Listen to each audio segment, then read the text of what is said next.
2022년 7월 1일 금요일 천안광성교회 새벽기도회 시작하겠습니다. 찬송가 487장 찬양하겠습니다.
오늘 우리에게 주신 하나님의 말씀 요한계시록 7장 1절부터 17절까지의 말씀입니다. 요한계시록 7장 1절부터 17절까지의 말씀. 이제 봉독하겠습니다. 하나님의 말씀 경청하십시오.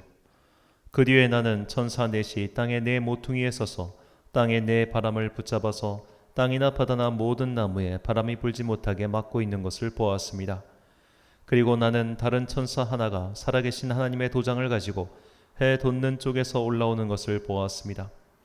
그는 땅과 바다를 해하는 권세를 받은 네 천사에게 큰 소리로 외쳤습니다. 우리가 우리 하나님의 종들의 이마에 도장을 찍을 때까지는 땅이나 바다나 나무들을 해하지 말아라. 내가 들은 바로는 도장이 찍힌 사람의 수가 14만 4천 명이었습니다. 이와 같이 이마에 도장을 받은 사람들은 이스라엘 자손의 각 지파에서 나온 사람들이었습니다.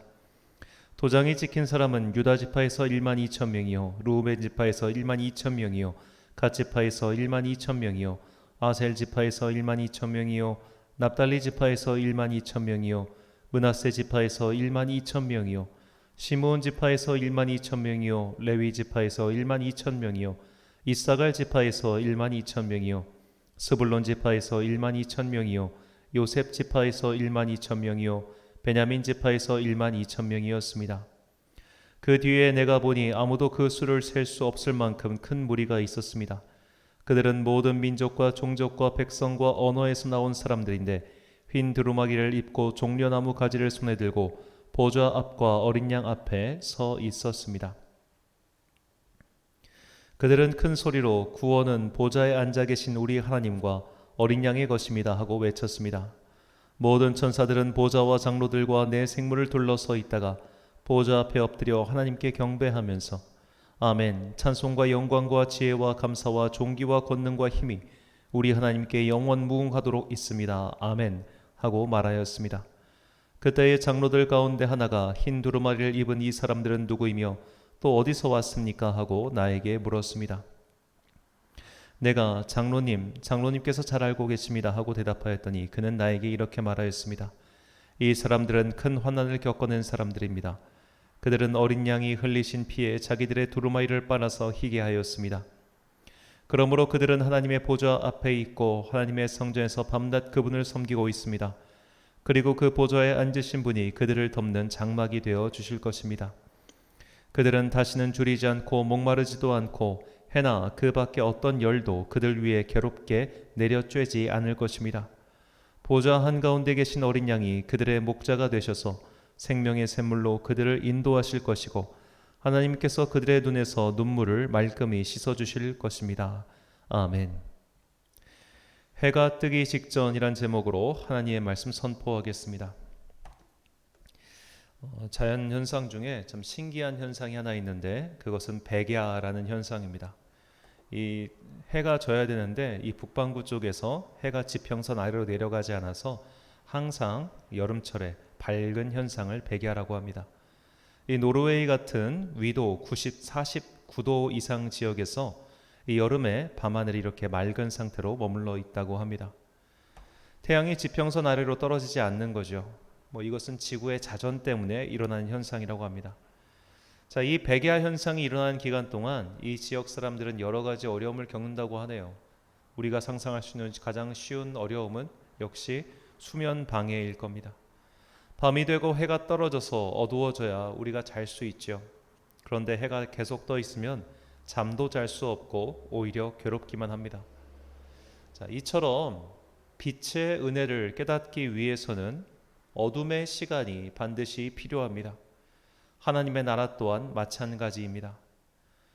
현재가 만족스러운 사람은 현재가 내가 이 현재를 밝은 태양처럼 빛이다, 좋다, 선하다, 너무 행복하다 라고 외치는 사람은 이대로인 게 좋지 변화를 꿈꾸지 않습니다.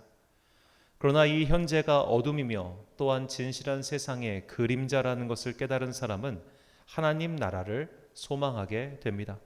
역대상 29장 15절 말씀입니다. 우리는 우리 조상들과 같이 주님 앞에서 이방 나그네와 거류민들이라 세상에 있는 날이 그림자 같아서 희망이 없나이다. 아멘. 자, 세상에 있는 날이 그림자와 같다. 자, 이렇게 세상을, 그러니까 우리가 보이는 현실 세계를 그림자에 빗댄 사람이 있습니다. 고대 그리스의 철학자인 플라톤이죠. 그는 이데아론이라는 것을 주장했습니다. 지금 우리 눈에 보이는 가시적인 세계는 진실한 세계의 그림자에 불과하다는 겁니다.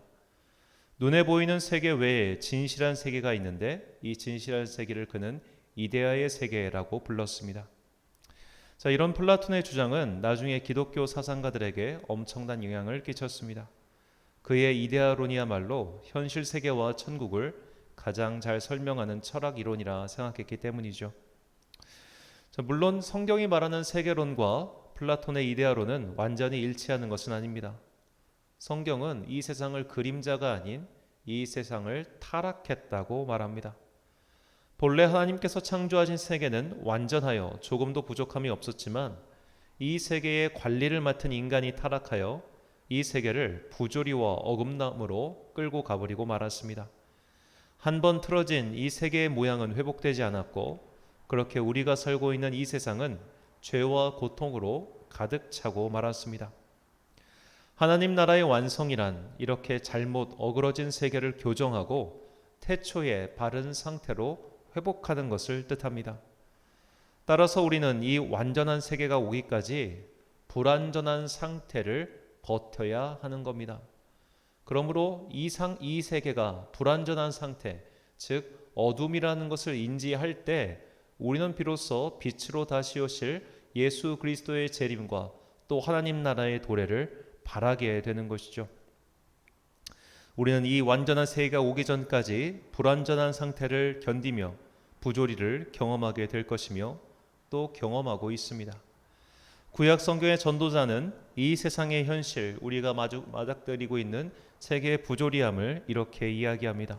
전도서 9장 2절 말씀입니다. 모든 사람에게 임하는 그 모든 것이 일반이라 의인과 악인, 선한 자와 깨끗한 자와 깨끗하지 아니한 자, 제사를 드리는 자와 제사를 드리지 아니하는 자에게 일어나는 일들이 모두 일반이니 선인과 죄인, 맹세하는 자와 맹세하기를 무소하는 자가 일반이로다. 자, 이 말인즉슨 선하게 살아도 고난을 당하고 악하게 살아도 평안한 것을 그가 보고 이게 별 의미가 없구나 라고 그렇게 이야기하고 있는 겁니다. 그가 보니 깨끗하게 사는 것도 다를 것이 없고 악하게 사는 것도 별반 다를 것이 없구나 라는 것을 보고 만 것이죠. 이런 세상에서 일어난 일들을 보며 그는 큰 허무함에 빠지고 말았습니다. 이래도 그만 저래도 그만이니 말이죠. 그냥 우리가 쉽게 이해할 수 있는 언어로 표현하자면 세상에 나쁘게 사는 사람도 돈 잘 벌고 편안하게 살는데, 이 세상에서 예수님을 믿는다고 하면서 선하게 사는 사람들이 온갖 고난을 당하는 것을 볼 때 우리 안에 그런 허무함이 찾아오지 않습니까? 나쁘게 살아도 평안하다면 나도 그냥 나쁘게 살아야겠다라는 그런 일반적인 생각 말입니다. 시편, 잠언, 전도서, 욥기 등의 지혜 문학은 이런 문제의식에서 출발합니다. 열심히 살아도, 의롭게 살아도 결국 고난을 당하는 것은 일반이요, 죽게 되면 똑같은 것이니 그냥 이 땅에서 사는 동안 잘 먹고 잘 사는 게 최고가 아닐까라는 그런 허무함에 근거한 질문 말이죠. 이런 질문에 대해 시편 기자는 다음과 같이 답을 발견하였습니다. 시편 73편 12절과 17절 말씀입니다. 볼지어다 이들은 악인이라도 항상 평안하고 재물은 더욱 불어나도다. 하나님의 성소에 들어갈 때에야 그들의 종말을 내가 깨달았나이다. 아멘.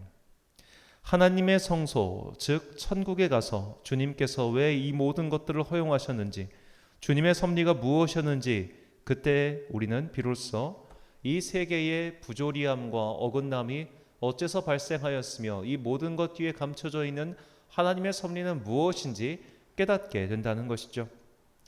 그러므로 천국을 기대하고 바라는 사람들은 현재의 어둠, 즉 이 세상의 부조리함을 견디면서 하나님의 성소에 들어가 깨닫게 되는 날을 기다리는 사람들입니다. 왜 이런 일이 일어나야 하는가?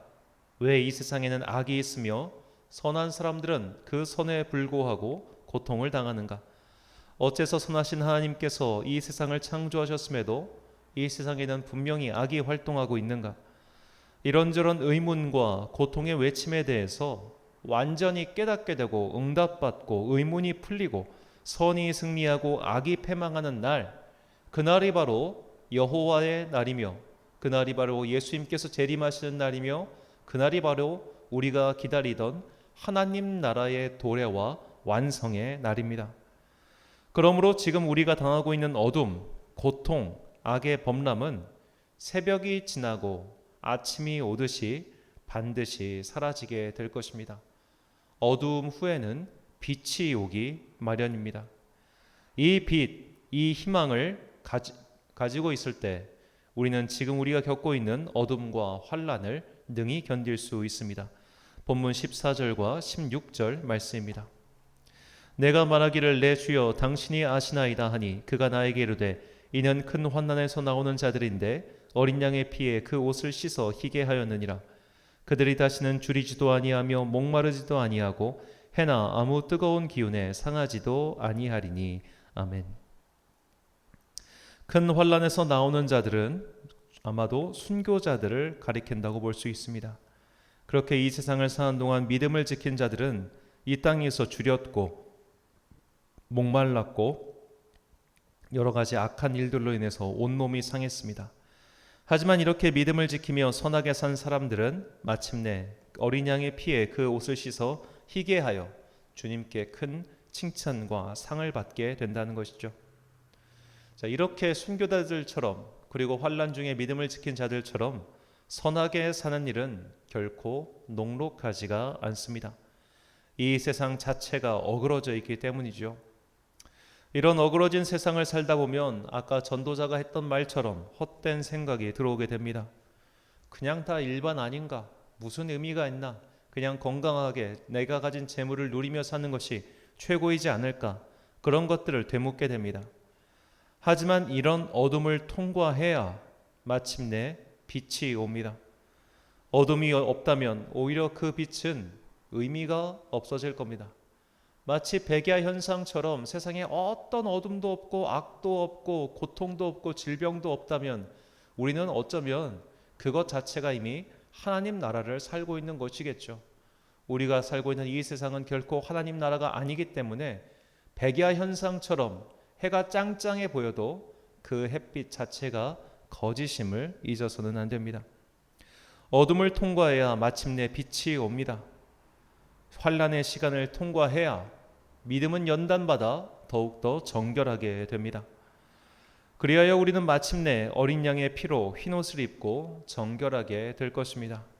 그때 우리는 진정한 평화와 회복을 경험하게 됩니다.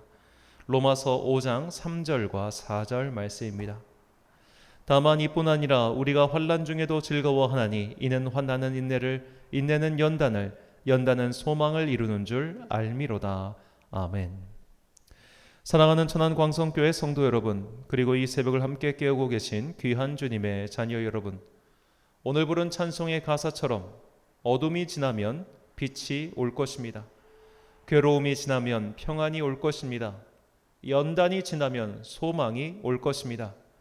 그러니 끝까지 믿음을 지키며 살아갑시다. 소망을 잃지 말고 살아갑시다. 비록 하루하루의 삶이 녹록지 않더라도 끝까지 버텨냅시다.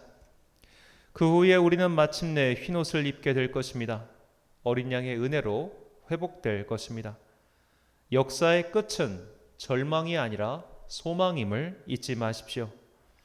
비록 지금 우리 눈앞에 아무런 희망이 보이지 않는 것 같아도 기어이 여호와의 날은 오고야 말 것입니다.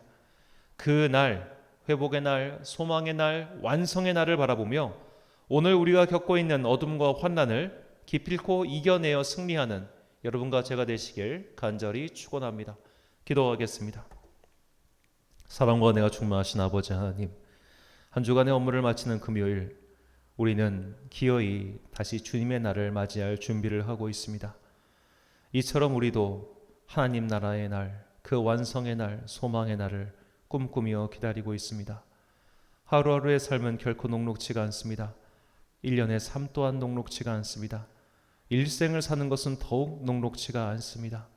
그러나 주님, 우리가 이 어둠과 환난과 부조리함과 고난을 통과할 때 우리는 흰옷을 입은 주의 백성들처럼 정결한 옷을 입고 주님 앞에서 기뻐 춤추며 예배하게 된다는 것을 깨닫게 하시니 감사합니다. 지금 혹시 내 인생에 해가 비치고 있다면 그 햇빛에 취하지 않게 하여 주옵소서. 그것은 마치 백야 현상처럼 오히려 우리의 몸을 상하게 하는 옳지 못한 상태임을 깨닫고 이 세상에 마음을 두지 않고 언제나 하나님 나라, 그 완성의 날, 소망의 날, 성취의 날, 그날을 바라보게 하여 주옵소서. 그 소망을 가지고 오늘 내가 어둠을 통과하고 있다면 그 어둠을 견딜 수 있는 믿음을 우리에게 허락하여 주시옵소서. 오늘도 환난은 우리의 발목을 붙잡을 것이며 오늘도 어둠은 우리의 마음을 잠식해 올 것이며 오늘도 이 세상의 고통과 신음소리는 우리의 마음을 붙잡아두고 자꾸만 이 세상에서 너도 죄를 짓고 살아라, 너로 악인들처럼 살아라, 그래봤자 모든 것이 일반 아니냐라고 외치는 소리가 들립니다.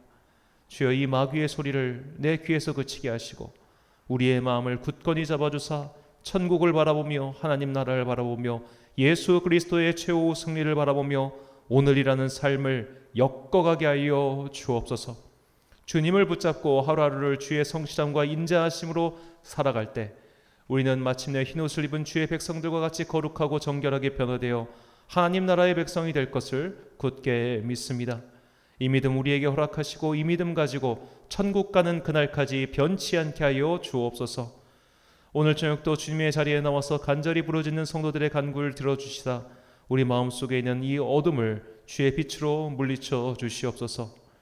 자신의 인생을 위하여 열심히 수고하고 있는 우리 청년들과 어린아이들 기억하시고 각자에게 각양각색의 은혜와 지혜를 베풀어 주사 앞으로 그들이 살아갈 세상 속에서 믿음 잃지 않고 살아갈 수 있도록 주님께서 그들의 삶을 인도하여 주옵소서.